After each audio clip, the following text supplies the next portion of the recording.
വളരെ പ്രധാനപ്പെട്ട ഒരു വാർത്താ അറിയിപ്പാണ് ഈ മണിക്കൂറുകളിൽ പുറത്തു വന്നിരിക്കുന്നത്. തിരുവനന്തപുരം, കോട്ടയം, ഇടുക്കി ജില്ലകൾക്ക് പിന്നാലെ സംസ്ഥാനത്തുടനീളം എല്ലാ ജില്ലകളിലും ഉത്സവ പെരുന്നാൾ സീസൺ സജീവമായതോടുകൂടി ഒരു സംഘം അന്യസംസ്ഥാന ഭിക്ഷാടകർ യാചക വേഷം കെട്ടി നഗരങ്ങളിൽ പ്രത്യക്ഷപ്പെടുന്നതായി പൊതുജനങ്ങൾക്ക് മുന്നറിയിപ്പ് നൽകി. ഉത്സവ പെരുന്നാൾ സീസൺ സജീവമായതോടെ കഴിഞ്ഞ ദിവസം തൊടുപുഴ നഗരത്തിലും സമീപ പഞ്ചായത്തുകളിലും ഭിക്ഷാടന മാഫിയ സജീവമായിരുന്നു.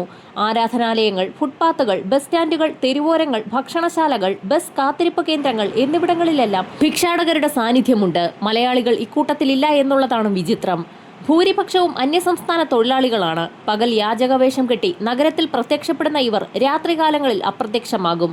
പകൽ വീടുകളിലെത്തി ആക്രികൾ പറക്കുകയും ഭിക്ഷ ചോദിച്ചെത്തുകയും ചെയ്യുകയും വീടുകളൊക്കെ കണ്ടുവച്ചതിനു ശേഷം രാത്രികാലങ്ങളിൽ സംഘങ്ങൾ മോഷണം പതിവാക്കുകയാണ്.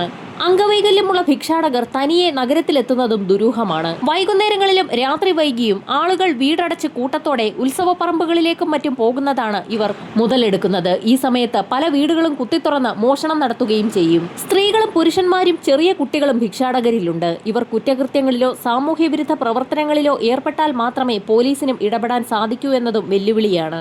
യാചകർക്ക് പണം മാത്രമാണ് ആവശ്യം. വസ്ത്രം, ഭക്ഷണം എന്നിവ ഭിക്ഷയായി വാങ്ങുകയില്ല.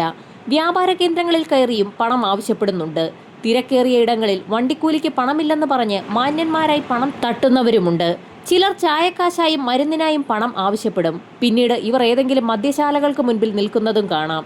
ഗ്രാമ നഗര വ്യത്യാസമില്ലാതെ ബസ് സ്റ്റാൻഡുകളിലും പ്രധാന ജംഗ്ഷനുകളിലും ചികിത്സാ സഹായം അഭ്യർത്ഥിച്ച് പാട്ടുപാടി ഭിക്ഷ തേടുന്ന സംഘങ്ങളുടെ എണ്ണവും വർദ്ധിക്കുകയാണ്.